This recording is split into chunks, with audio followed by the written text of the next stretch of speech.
Hey guys, welcome to our channel Cine Music Space। और आज के हमारे इस मंडे मूवी पोर्टल सेगमेंट में हम लोग जिस मूवी के बारे में बात करने जा रहे हैं उसका नाम है तुम्बाड़, जिसको डायरेक्ट किया था आनंद गांधी और राही अनिल बर्वे ने। और इस फिल्म को लिखा था मितेश शाह, आदेश प्रसाद, राही अनिल बर्वे और आनंद गांधी ने। ये एक ऐसी फिल्म थी बॉलीवुड की जो पहली बार एक फैंटेसी हॉरर जॉनरा में बनाई गई थी। और बहुत कम फिल्में हैं बॉलीवुड में जो इस तरह के कॉन्सेप्ट पर बनी हैं, जिसमें माइथोलॉजी और जो कंटेम्प्रेरी या जो पास्ट इंडिया है उसके टॉपिक्स को मिला जुला कर एक फिल्म बनाई गई थी। और बहुत ही शानदार मूवी है, जिन लोगों ने नहीं देखी है उन लोगों को देखनी चाहिए। एंड आज हम लोग इसी मास्टरपीस मूवी के बारे में बात करने जा रहे हैं। So let's start the movie review of Tumbbad. Movie review start करने से पहले अगर आपने अभी तक हमारे चैनल को सब्सक्राइब नहीं किया है तो चैनल को सब्सक्राइब कर दीजिए, बेल बटन को प्रेस कर दीजिए ताकि आगे आने वाली सारी वीडियोस की नोटिफिकेशन आपको मिलते रहे। तो बिना किसी देरी के शुरू करते हैं मूवी रिव्यू।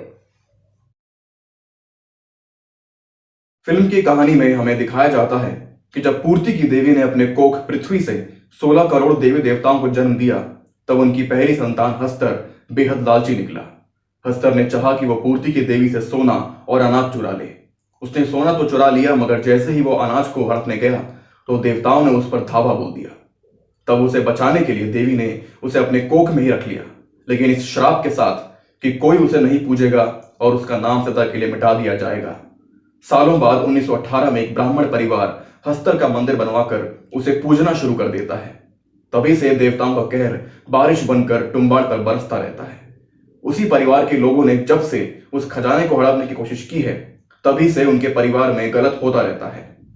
उसी परिवार का बेटा विनायक राव बचपन से ही उस खजाने के पीछे पड़ा है, ये जानते हुए भी कि उसके घर में बंद कमरे में पड़ी दादी उसी खजाने के कारण एक जिंदा लाश बनकर रह गई है। एक हादसे के बाद विनायक और उसकी मां तुम्बाड़ छोड़कर चले जाते हैं, लेकिन बड़ा होने के बाद विनायक फिर से आता है उस खजाने का पता लगाने, ताकि वो हमेशा के लिए अमीर बन सके। लेकिन क्या विनायक को खजाने का पता चल पाता है?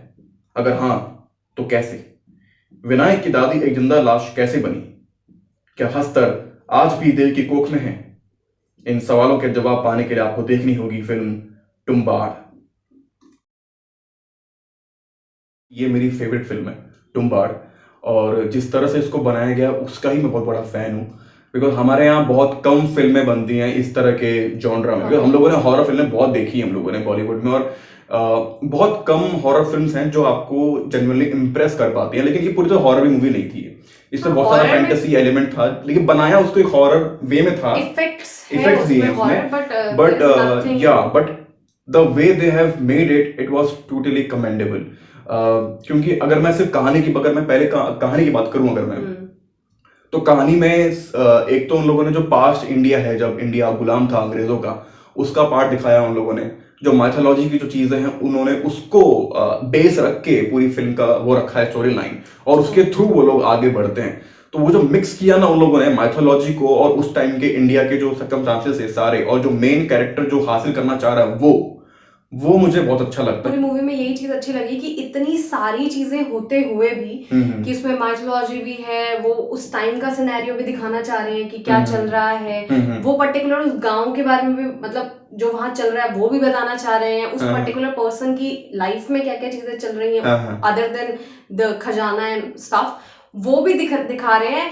उतनी सारी चीजें दिखाने के बीच में मुझे लगा कि मे बी कहीं पे ये अपना जो एम है इनका मेन दिखाने का, या फिर जो मोटिव है वो उससे कहीं निकल ना जाए, लेकिन उल्टा वो हेल्प करती है वो हाँ, वो चीजें उसे बिल्ड करने में, स्टोरी बिल्ड करने में बहुत ज्यादा हेल्प करती है। And I would say the story line is perfect, मतलब देयर इज नथिंग, ऐसा कुछ भी नहीं है उसमें जो कि मैं कंप्लेन करूं कि यार ये कुछ था, नहीं, मुझे अच्छा लगा।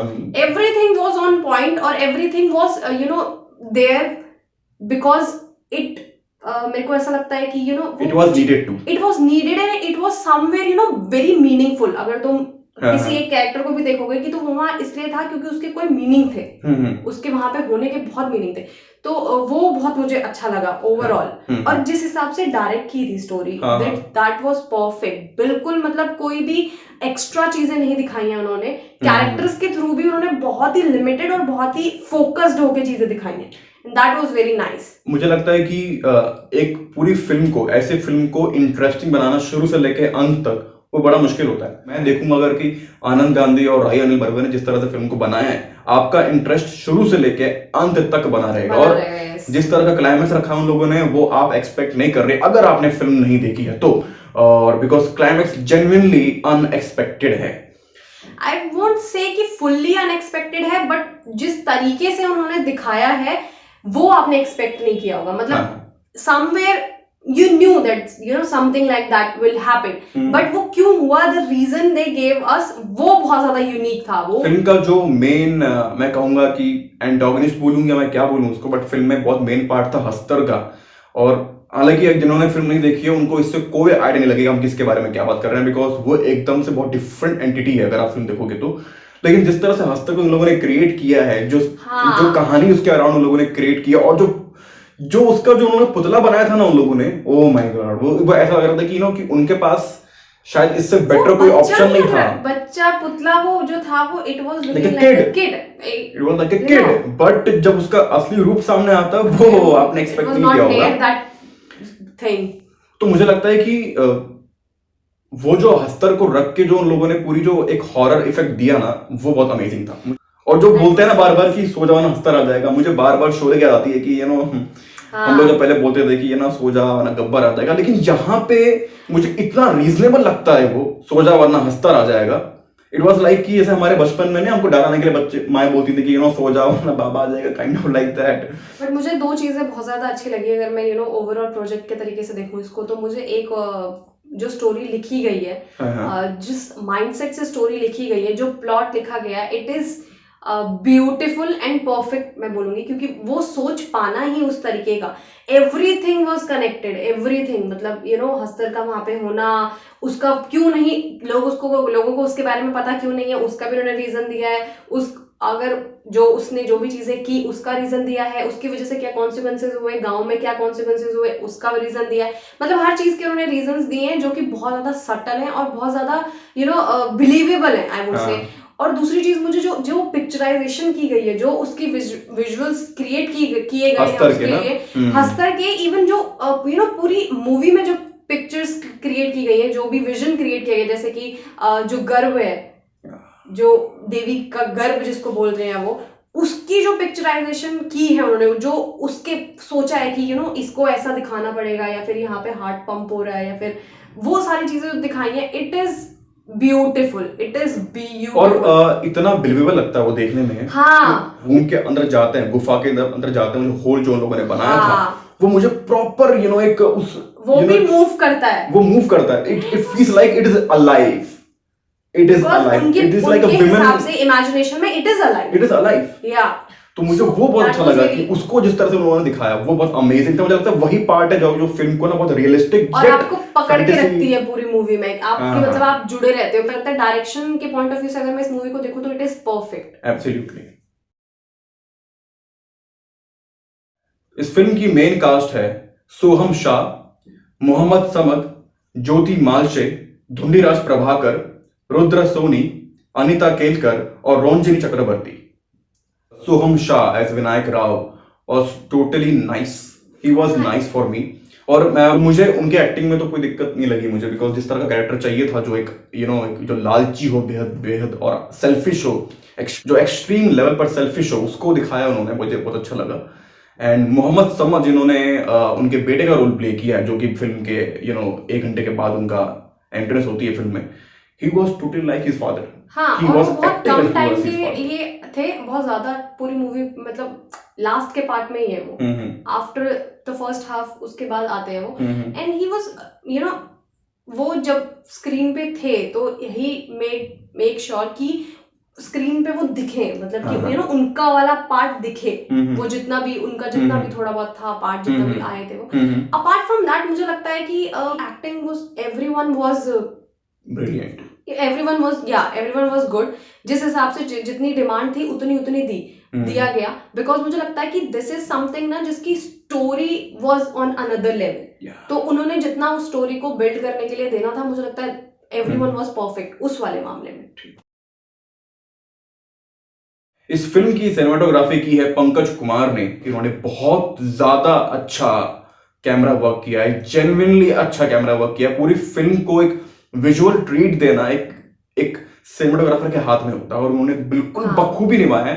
जिस तरह के फ्रेम्स क्रिएट किए हैं ना उन्होंने, ये दिखाने के कि टुम्बाड़ कितना मुश्किलों से गुजर रहा है। और वो जो रेन के सीन्स हैं, या फिर जो फ्रेम्स है रेन वाले जिसमें बारिश आ रही है, और या फिर वो जिस हिसाब से कोई सीन आगे चल रहा है और उन्होंने एकदम से पिक्चर वहां टिल्ट कर दी जहाँ पे जो वो मूर्ति बनी हुई है, या फिर उसके कॉइन पे जूम इन करना, या जिस हिसाब से उन्होंने स्टार्टिंग में वो जो माता का, वो देवी का जो जिस तरह से उन्होंने माता का गर्भ को दिखाया ना अपने कैमरा वर्क के थ्रू, वो अपने आप में बहुत ही हॉरर इफेक्ट दे देता है। जिस तरह का उन्होंने वो क्रिएट किया है, या फिर जिस हिसाब से उन्होंने हवेली दिखाई है जिस तरह की पहले की हवेली, और जब वो बाद में वापस आता है अपने गांव, तो वो जब वो अपने घर जाता है, वो वाले जो फ्रेम्स हैं जिसमें पूरे पेड़ वेड़ जमे हुए हैं, वो वाले फ्रेम्स इतने, मतलब they are so beautiful and yet haunting, very haunting. या और इवन जो विनायक की जो दादी है, उनके संग जो शुरू में जो हॉन्टिंग कुछ हॉरर जो इफेक्ट्स दिए गए अपने फ्रेम के थ्रू, वहां पे किसी को लग सकता है कि कुछ हॉरर वाला पार्ट है, I was literally very scared जब आवाजें जिस हिसाब की आती थी, साउंड इफेक्ट्स जिस हिसाब के दिए थे उन्होंने, वो प्रॉपर वैसे दिए थे कि जैसे, तो वो मैं वही कह रहा हूँ कि वो फ्रेमवर्क इस तरह का था कि वो हॉरर इफेक्ट दे। स्टार्टिंग कुछ डिस्क्लोज नहीं किया था, जब थोड़ी देर बाद डिस्क्लोज करते, then you get to know कि ओके देयर इज नथिंग ऐसा हॉरर वाला गोइंग ऑन। वो पुणे में जाके एक अच्छी लाइफस्टाइल बना लेता है, उसके बाद भी ही केम बैक हर बार वापस आता है जहाँ पे कोई नहीं रहना चाहता। वो खाली है वो जगह पूरी तरह से, वो मतलब बर्बाद जगह है। सूना होना, या फिर उसका जो तुमने कहा बर्बाद होना, या फिर उसका नेगेटिव होना, इस बात से डिपेक्ट कर जाता है कि वो जब भी वो जब अंदर के जितने भी सीन आते हैं, भले वो हवेली की हो कि इधर से पानी गिर रहा है, इधर वो पूरा सीन ही मतलब अपने आप में ना बहुत ज्यादा ऐसा है कि ऐसी जगह मतलब लगती है वो जहाँ पे आप दोबारा नहीं आना चाहोगे। But he came back and again and again and again, and that was very beautiful. इस फिल्म का साउंड ट्रैक दिया है जेस्पर काइड ने और अजय अतुल ने, लेकिन जिस तरह का हॉन्टिंग जो साउंड ट्रैक उन्होंने दिया, और ये मैं कहूंगा कि ये एक ऐसी फिल्म है जिसमें हर सीन के लिए, हर मेजर सीन के लिए और एक मेजर कैरेक्टर के लिए अलग साउंड ट्रैक है। चाहे वो विनायक हो, चाहे विनायक की वाइफ हो, चाहे वो हस्तर हो, चाहे विनायक का बेटा हो, चाहे विनायक की जो ग्रीड है उसका अपना एक म्यूजिक दिया गया है, वो इस फिल्म को और भी ज्यादा कमाल का बना देता है। तो मैं यही कहूंगा कि जब आप फिल्म देखेंगे तो आप इस फिल्म का साउंड ट्रैक भी आपको याद रहेगा। तो ओवरऑल मेरे लिए ये मूवी बहुत ही ज्यादा कमाल की है। मुझे लगता है कि एक ऐसी फिल्म बनाना जिसमें एक मैसेज भी दिया जा रहा हो कि आपकी ग्रीड आपको किस हद तक लेके जा सकती है through a fantasy movie. For some time you will feel कि यू आर गेटिंग समथिंग, तुम्हें सुविधाएं मिल रही हैं थ्रू दैट मनी जो भी तुम लेके आ रहे हो, बट उन्होंने ये चीज बहुत बहुत क्लियरली दिखाई है कि उसका अंत कभी भी अच्छा नहीं होगा। इवन तुम उस बहुत सारे पैसे के बीच में रह के भी you won't be happy, and he was not happy, he was never happy.